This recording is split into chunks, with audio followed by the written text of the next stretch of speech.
Hello and welcome to another episode. In this game, I had black against I think he was 1050 USCF, somewhere around there. So, somewhere in beginner range. Um, and I did some stupid things this game. Not stupid like blunder-wise, but in the sense that I went for symmetry instead of asymmetry. But it didn't really matter. It's just a bad habit on my part. So I'll address that when we get to it. But, I thought this game was very instructive because it shows how weakening your king and having lack of coordination can lead to a very, very, very quick loss. Okay, so the game, pretty standard stuff, and I already kind of did something a bit bad here. I took on d4. It would have been better for me to play something like e6 and just leave the tension, right? It's a bad habit that a lot of people have to immediately resolve tension, and I thought in my head, okay, I'm trading flank pawn for center pawn, this is great. But no, that was no good. I should have just left the tension, it would have been so much better. Anyways, take the center. Here, some people, like say knight f3 was played instead of bishop d3, they'll want to keep the bishop outside the pawn chain, but I like to fianchetto this and sort of have I call it a force vector bishop, right? Because it's making this pawn substantially stronger. That's just my personal preference. That and all my time playing the French too. So, anyways, pretty standard developing moves. Nothing weird or out of the ordinary here. Literally nothing weird. We have a pretty much completely symmetrical position. I decided to make the leap immediately and take the initiative with knight e4. The reason why is, well, there are two reasons why. First, I don't want my opponent to ever play e4, because that's my opponent's main break, right? Just like my main break is e5. And at the same time, well, this capture isn't possible because of the fork, right? That loses a piece. And if we see the capture that was in the game eventually, you'll see how this kingside knight gets misplaced. If it was captured, I actually don't remember the game. I apologize, but let's say it's captured this way. Instead, now this knight is misplaced, right? And white's king is pretty much naked. It doesn't have anything really defending it, and that can lead to some potential sacrificial ideas, like we'll see maybe in a game that I'll analyze later on the channel. Maybe I'll think about it. But to the game, queen e2, probably eyeing something like this at some point, which by the way is a bad trade.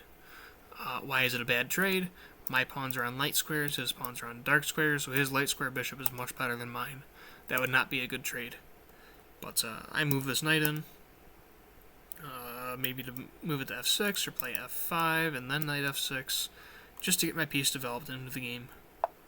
Knight e1. Now this is an interesting moment because I, at this point, was pretty much banking on the fact that he was going to play f3.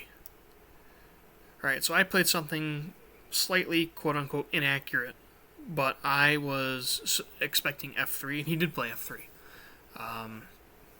Probably most accurate. I can probably even... Oop, that's a drunk pawn. I can probably even just play e5 here and just be substantially better, right?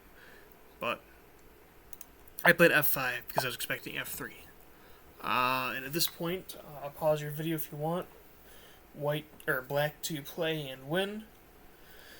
And make sure you calculate all the way to the end. Or at least as far as you need to say black is winning. And I'll give you a hint. Taking a rook is not winning. That's your hint. Alright. So yeah, the winning idea is bishop h2. The idea is after king h2, queen h4, we have knight g3. And this isn't a fork, right? We aren't aiming to take this. Now, my opponent in the game played king f2 and blundered his queen, but I actually want to analyze the proper continuation after this, because I think it's pretty instructive. So yeah, the game will just play through the rest of that. I just played for cheapos. Bishop a6, pinning his bishop, so his knight's hanging. And then he attacked my queen, defended his pawn, and then hung his knight and resigned. Right, so the game got mopped up pretty quickly after that because you're just down a queen. You don't have enough to generate any sort of meaningful counterplay. But going back to my sacrifice, the idea is, let's say queen d1 to defend the queen, you'll play f4. And why f4? Well, this pawn's hanging, right? So let's say you play a nothing move, like, I don't know, a3. Now notice that the king's only flight square is deprived, so you're getting checkmated, and there's no way to avoid it either. Okay, so what happens now if, say, you advance? Well, now I am able to bring some more pieces into the game. Like, I don't even care that this knight's hanging, right? I am able to get a substantial, winning initiative and completely just steamroll this game. And notice the issue with taking this. So let's say there's a capture. Now I have the move bishop a6. And note you can't play rook f2 because of mate. And the idea is that by controlling the square yet another time, if I'm able to capture and then knight captures, then I'll have mate. That's my idea. But anyways, so I'll bring the rook over. Let's say you bring the knight out to hopefully help control this square. And I just bring my other knight over, d5, and then, I'm sorry, e5, I misspoke. And then you can even play a sacrifice of sorts with either knight g5 or knight d5. Either one of these is good. The idea being that we want to be able to, one, either activate this bishop, two, bring the rook in and control this square, right? Because it's very forcing in that we are threatening mate in one, because we are controlling the king's only flight square. So, and I'll turn the engine on, because it's too complicated for me to analyze in like 5 seconds, right? But let's pop this on. Yeah, and if you take, then you're just getting crushed, right? These two pawns are massive. Yeah, the engine doesn't even save its material, right? Because this bishop is going to be very strong. So let's say, I don't know, we take the quote-unquote hanging pawn, right? We bring another piece into the attack. Not sure what queen c2 is supposed to do, but just hangs a knight. So let's say it's pinned, so I guess we can't save it anyway. Let's say we run away so the knight's not pinned, right? We line up a nasty discovery, which is going to eventually lead to checkmate. Because black is just absolutely crushing here. I guess I don't want to cut the rook off. I'll take with the rook. And white is just busted. There's no way to save this position, right? Other idea, if instead of advancing, take, then you have a very similar idea. And I'll just play out the engine line. Where you can still play, not that move, that's bad, knight e4, because again you're depriving that flight square from the king. And this was pretty complicated, I'm not going to lie. I didn't see any of this in the game. I just thought, oh boy, bishop h2 looks good, and that's my own fault. My instinct was good, but I should have spent more time calculating to find the follow-up to my instinct.